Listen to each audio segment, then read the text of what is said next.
오늘부터는 이사야서 말씀을 보도록 하겠습니다. 이사야 1장 1절에서 20절까지 말씀입니다.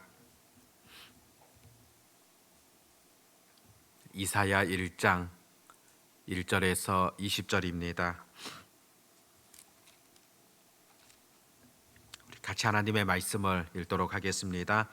유다 왕 우시야와 요담과 아하스와 히스기야 시대에 아모스의 아들 이사야가 유다와 예루살렘에 관하여 본 계시라. 하늘이여 들으라, 땅이여 귀를 기울이라.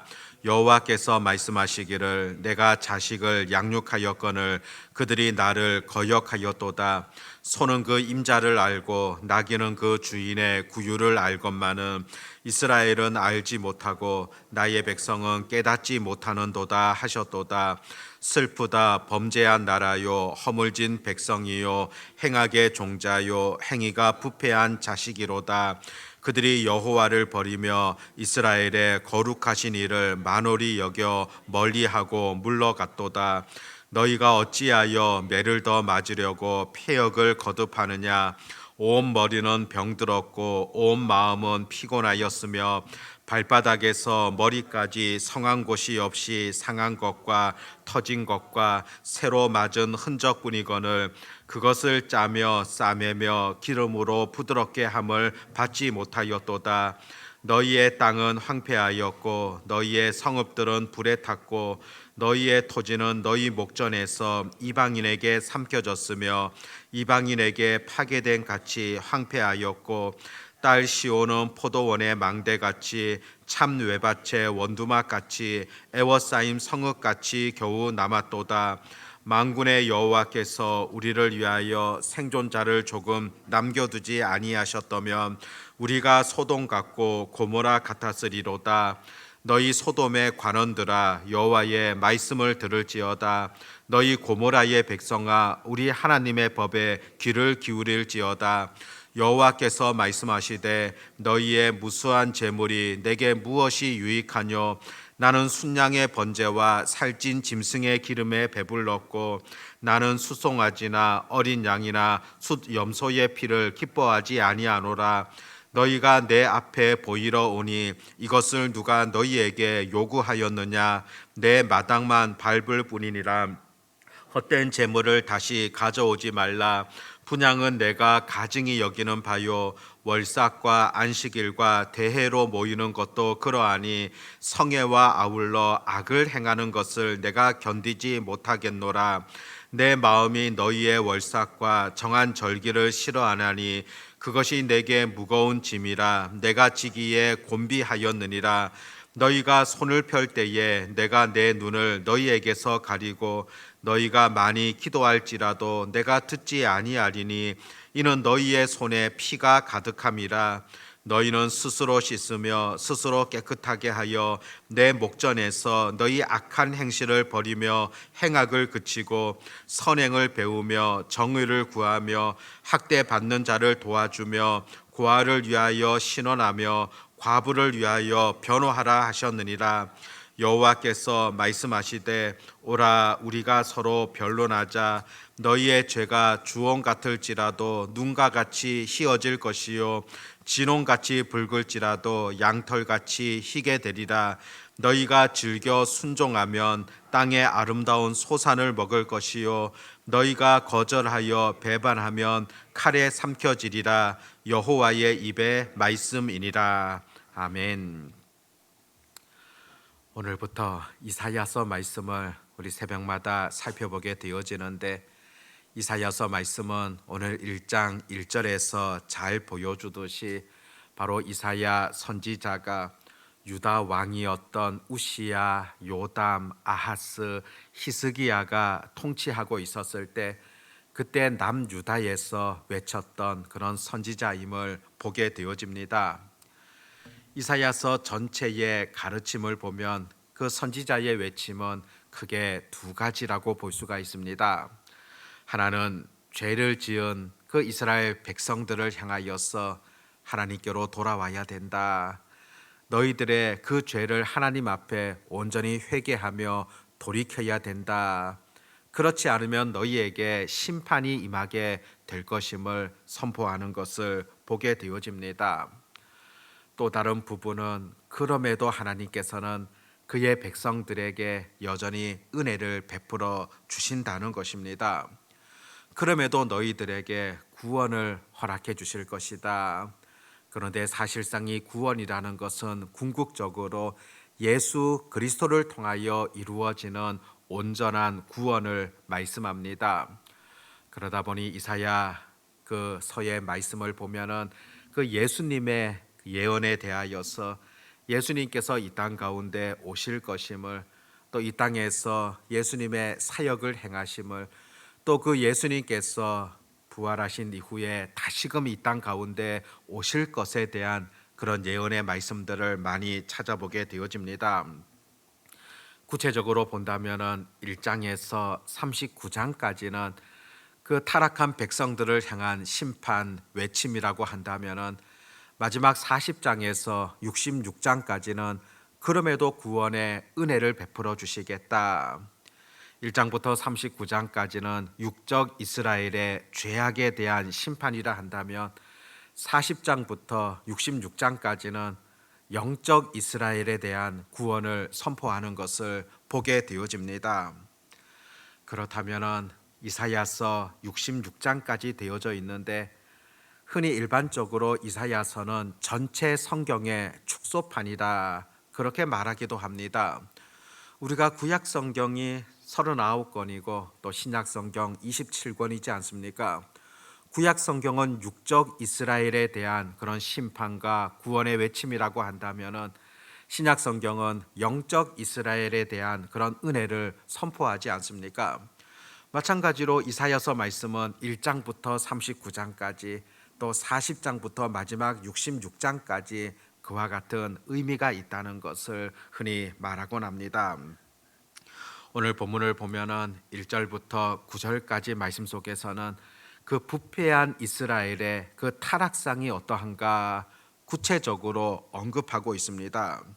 실제로 우리 하나님께서는 2절에 보면 하늘이여 들으라 땅이여 귀를 기울이라 여호와께서 말씀하시기를 내가 자식을 양육하였거늘 그들이 나를 거역하였도다.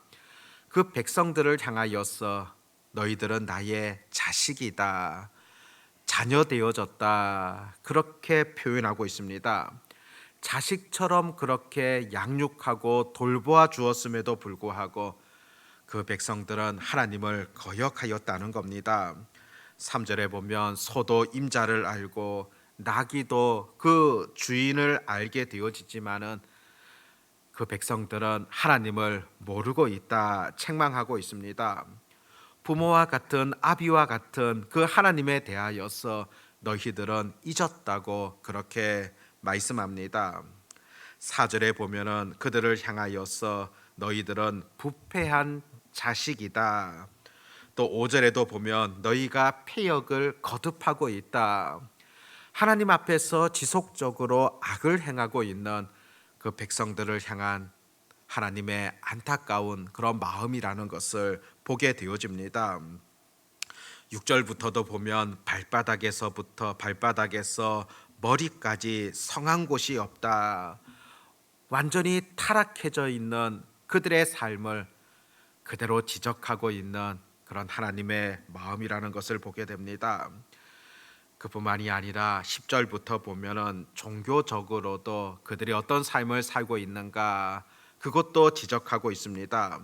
10절에서는 너희 소돔의 관원들아 여호와의 말씀을 들을지어다 너희 고모라의 백성아 우리 하나님의 법에 귀를 기울일지라 여호와께서 말씀하시되 너희의 무수한 재물이 내게 무엇이 유익하뇨 나는 순양의 번제와 살찐 짐승의 기름에 배불렀고 나는 수송아지나 어린 양이나 숫 염소의 피를 기뻐하지 아니하노라.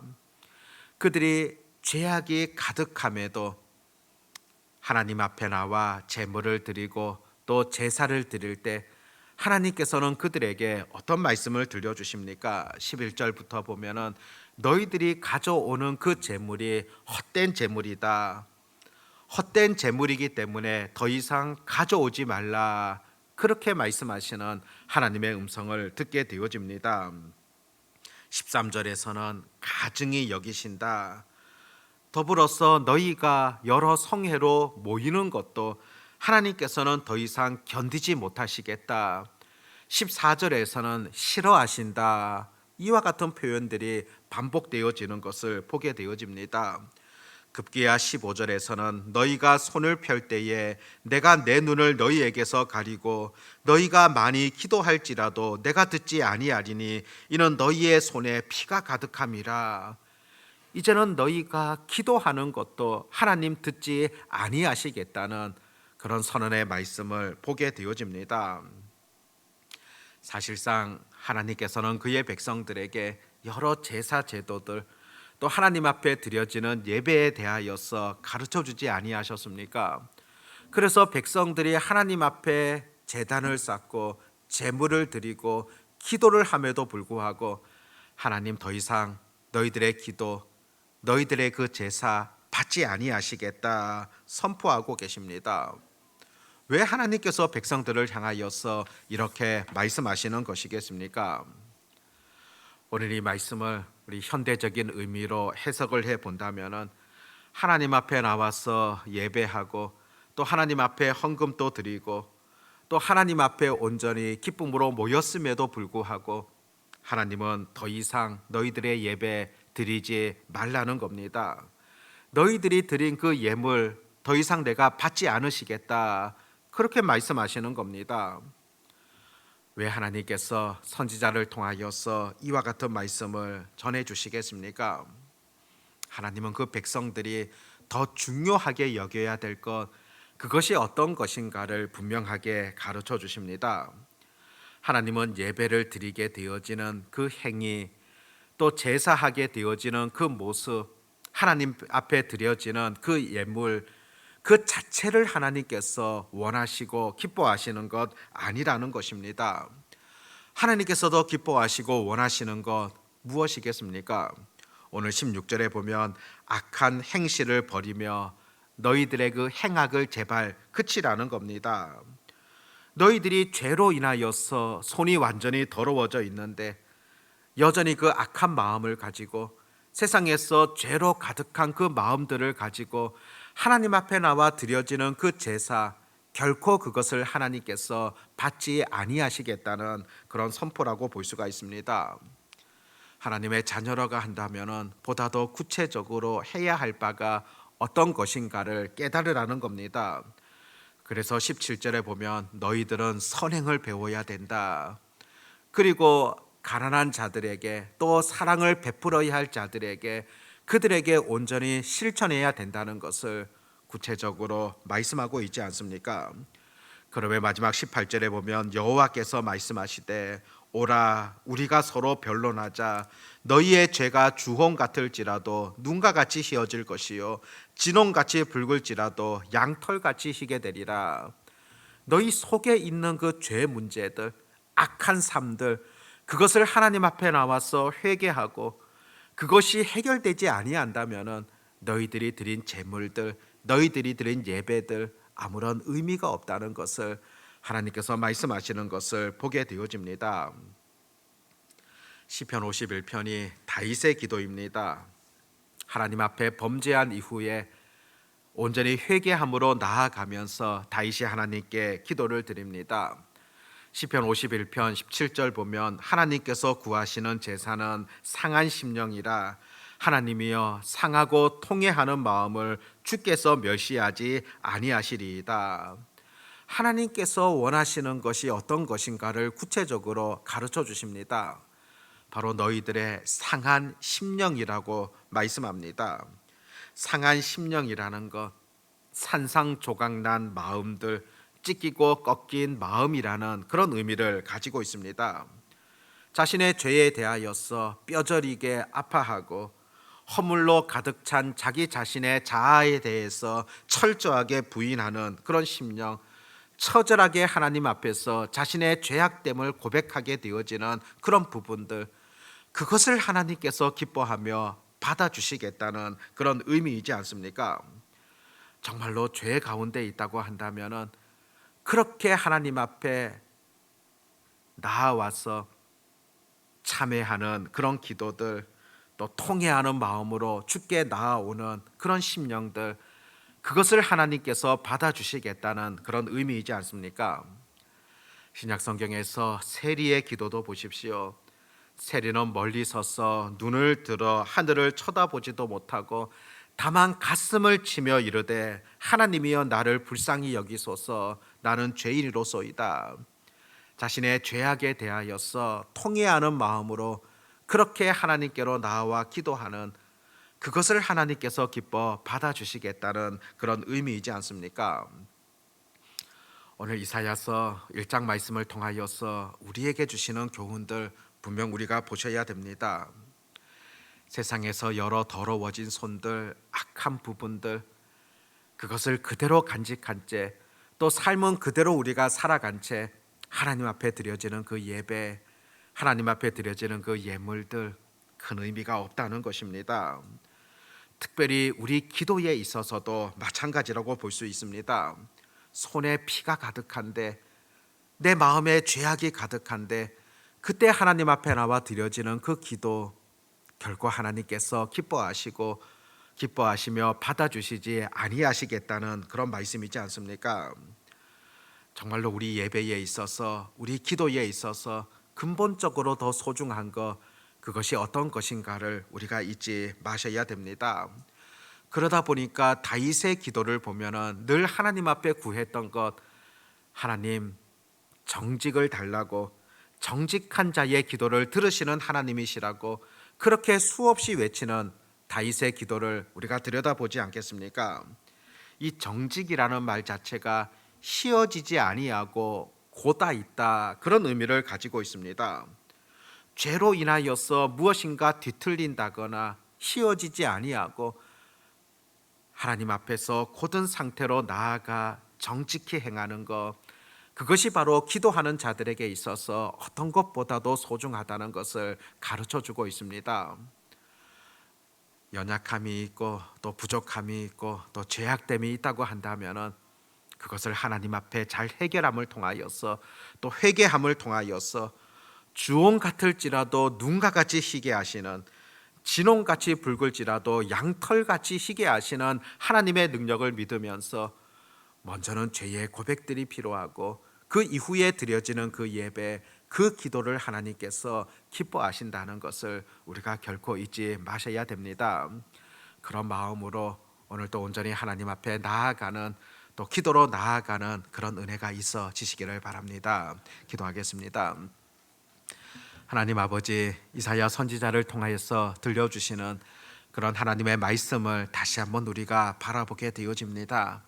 삶은 죄악이 가득하고 삶은 하나님 보시기에 바로 서지 못함에도 불구하고 하나님 앞에 드려지는 그 예배, 그 기도, 결코 하나님께서 원치 아니하신다는 것을 말씀 속에서 다시금 깨닫게 되어집니다. 정직하게 드려지는 그 기도, 정직한 자가 드리는 그 예배, 그것을 기뻐하시며 받아주시는 하나님의 마음을 잊지 아니하도록 도와주시옵시고, 우리가 하나님과의 관계 속에서 근본적으로 해결되어져야 할 부분이 어떤 것인가를 분명히 깨닫고 실천할 수 있는 그런 은혜가 있게 해주시기를 간절히 소망합니다. 특별히 또 7월이 시작됩니다. 아버지 하나님, 이번 한 달 동안에도 더 깊이 하나님을 묵상케 하시고, 특별히 이사야 선지자를 통하여서 들려주시는 하나님의 말씀 속에서 우리를 향하신 음성이 어떤 것인가를 분명히 깨달으며, 또 우리의 삶 속에서 아름답게 실천할 수 있는 그런 다짐들이, 그런 은혜들이 있게 해주시기를 간절히 소망합니다. 특별히 여름철이 시작되어지고 또 주일학교 여러 행사들이 또 이번 달에 또 있게 되어집니다. 모든 행사들 가운데 우리 주님께서 은혜를 베풀어 주시옵고, 또 영적으로 하나님 앞에 큰 은혜와 도전이 되어지는 그런 시간이 되게 하여 주시옵고, 우리 믿음의 자녀들이 영적으로 아름답게 자라가는 신앙의 그런 성숙이 있게 되어지는 그런 한 달이 되게 해주시기를 간절히 소망합니다. 어제 공동회의를 통하여서 또 새로운 직분자들 선출되어졌습니다. 자격이 있기 때문에 하나님께서 부르신 것이 아니라 부족함에도 불구하고 또 불러주셨다는 그런 하나님의 말씀 앞에서 우리가 잘 준비할 수 있도록 도와주시옵고, 또 무엇보다 그 직분에 합당한 그런 열매들을 맺어갈 수 있도록 지속적으로 노력할 수 있는 그런 은혜들이 있게 해주시기를 간절히 소망합니다. 무엇보다도 하나님의 말씀과 늘 하나님의 부르심 앞에서 순종케 하시고, 또 마땅히 하나님께서 주시는 그런 놀라운 은혜들도 또 삶을 통하여서 늘 경험할 수 있도록 하나님께서 도우시기를 간절히 소망합니다. 하나님 앞에서 또 잘 준비되어지며 또 하나님 앞에서 주어진 역할들 앞으로 잘 감당할 수 있는 그런 모든 직분자들 다 되게 해 주시옵소서. 오늘 하루도 또 이렇게 기도함으로 시작할 수 있도록 인도하심을 감사합니다. 하나님의 뜻을 잘 깨달아 알아가게 하시고, 또 하나님의 뜻을 깨달은 이후에 우리의 삶을 통하여서 또 아름답게 실천할 수 있는 그런 용기, 그런 결단 있게 해 주시옵소서.